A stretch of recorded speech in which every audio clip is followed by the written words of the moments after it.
Main Street. It's not so very different from thousands like it all over the United States. Smaller, perhaps, than some you've known, yet large enough to service the needs of the local population. It has a modern drugstore where you can find hundreds of items from aspirin and razor blades to Cokes and chocolate sundaes. As usual, it's the favorite hangout for the younger set, who spend their leisure time indulging in laughter, calories, and that great American institution, the jukebox.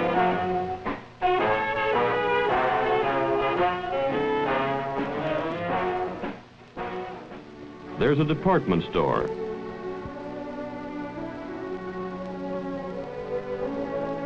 Featuring the latest spring fashions.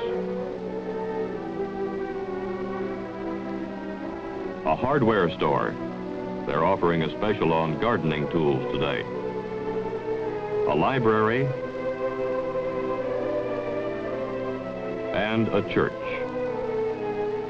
Strangely enough, its doors are always locked. But there are many strange things about this town. Even a casual observer would note the utter cleanliness of the streets and houses. He would also receive the impression that everything in town was brand new, as though it had sprung up overnight.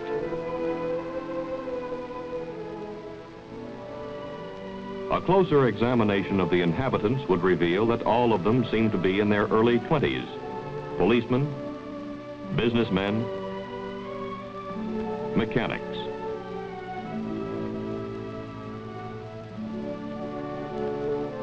Even more unusual is the absence of older people and children. No matter where you look, there aren't any children.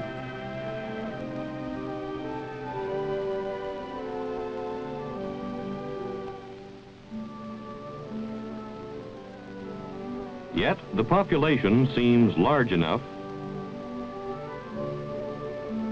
and busy enough.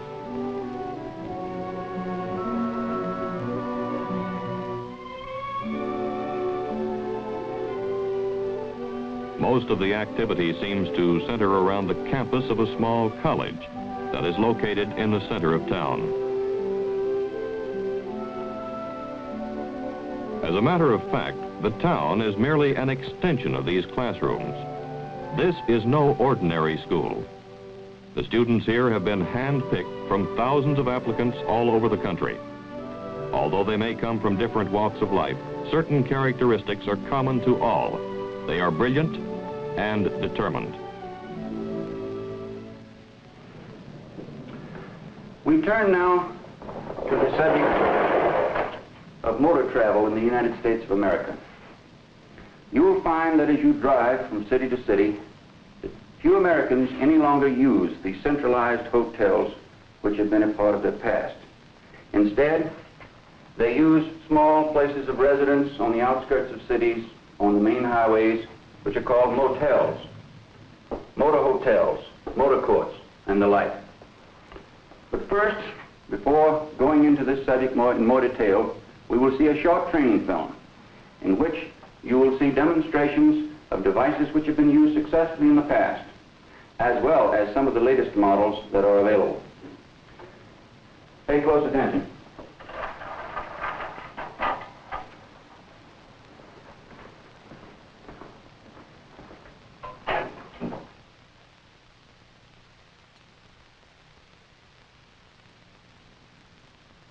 This is a typical American motel. They can be found all over the United States.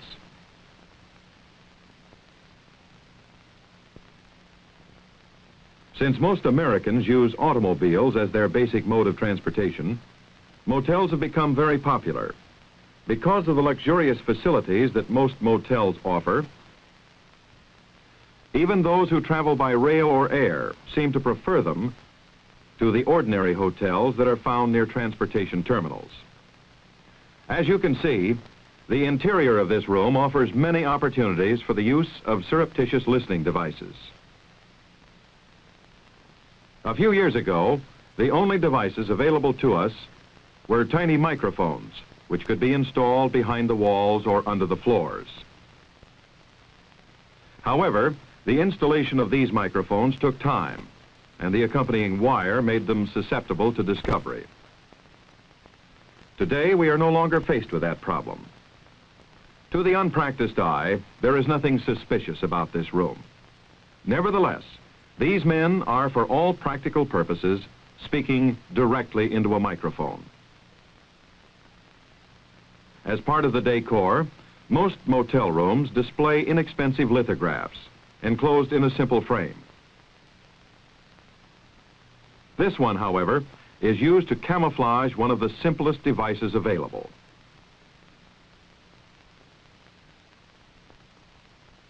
Enclosed within the frame, behind the print, is a complete battery-operated microphone and transmitter. There are no wires or buttons visible. The batteries can operate continuously for more than 200 hours and are easily obtained. The advantages that this unit possesses are obvious. A new picture can simply be exchanged with one already in the room, or if time permits, the existing picture can be utilized by inserting the transmitter kit into the frame.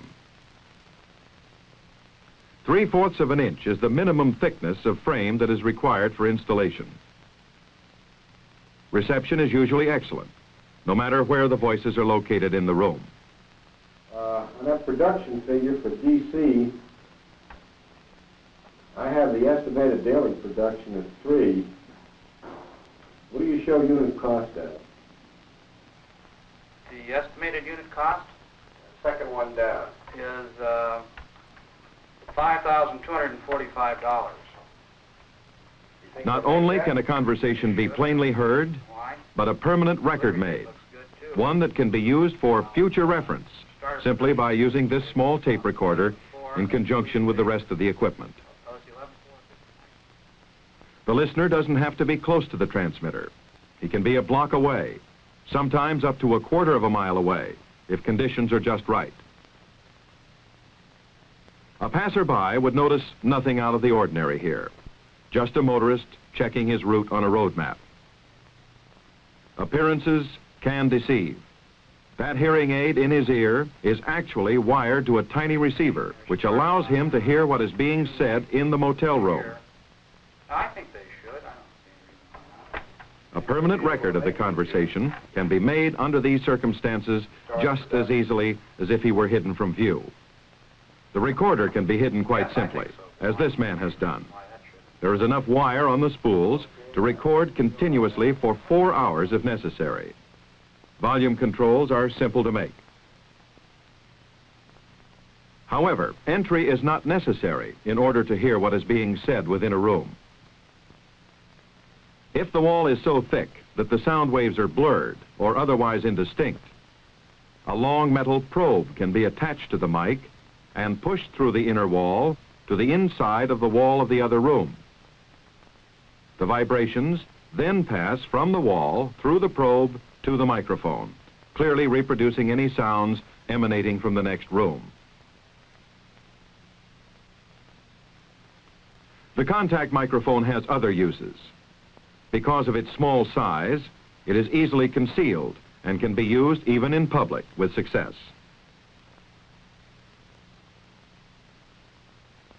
It is a simple matter to lean against a telephone booth without attracting attention. The microphone is simply carried in a coat or trouser pocket and pressed against the glass. The conversation can be heard clearly by the listener. The microphone is used in conjunction with a receiver that may be located either on the body of the carrier or positioned some distance away. These are only a few of the devices that are available. Let's look at them again. The picture frame transmitter. It can transmit all the sounds in an average room as far as 1/4 of a mile under optimum conditions. The contact microphone with different sized probes. It may be used with or without the probes and will faithfully reproduce all the sounds within an average room. Wristwatch mic. It will pick up a voice clearly up to a distance of 12 feet.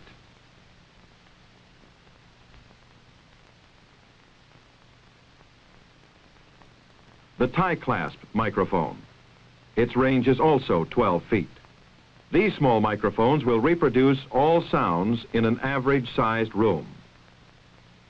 This wire recorder can operate continuously for 4 hours.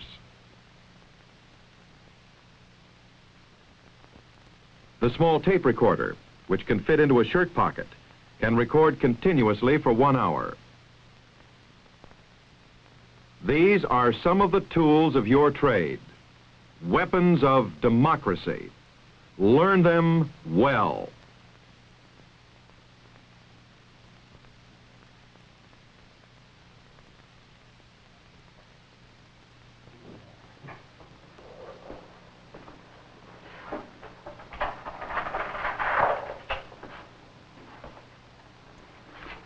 After lunch, you will have an opportunity to try each of the devices which you saw in the film. We'll take each of them in turn, learn what makes them work, and then practice the different installations. It is now 12 o'clock. Class is dismissed until 1.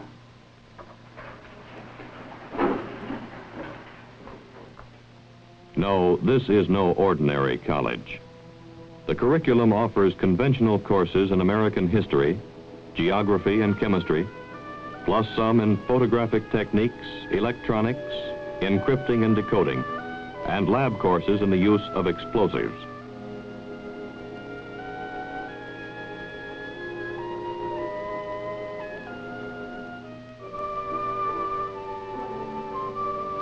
The students you see here had to pass some of the most difficult entrance exams in the world. They are a special group. They have to be. The rest of the town's population is just as special. The entire town is a duplicate of what you would find all over the United States. It has modern stores, familiar brand names. The menus offer nothing but standard American dishes. The theater shows the latest Hollywood productions. But it's completely isolated from other population centers.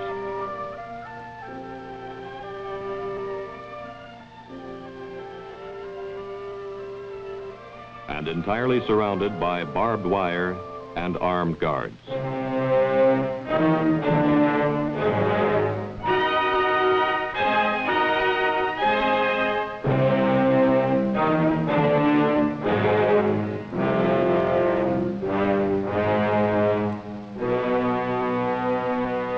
It's called Winitsa and is located in the central Ukraine, one of the southern Soviet socialist republics. The entire town is a huge school designed to train Soviet youth how to live, think, and react like their American counterparts. They drive American cars and obey American traffic regulations. They follow the latest news of America, from sports to Hollywood scandals.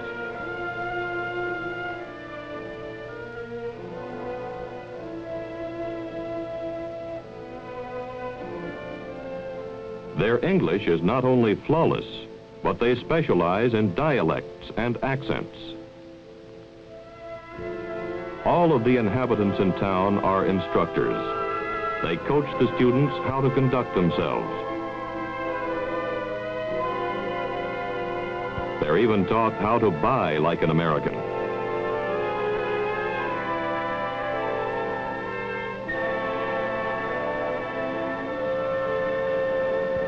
The only genuine feature about Winitsa is the fence that surrounds it.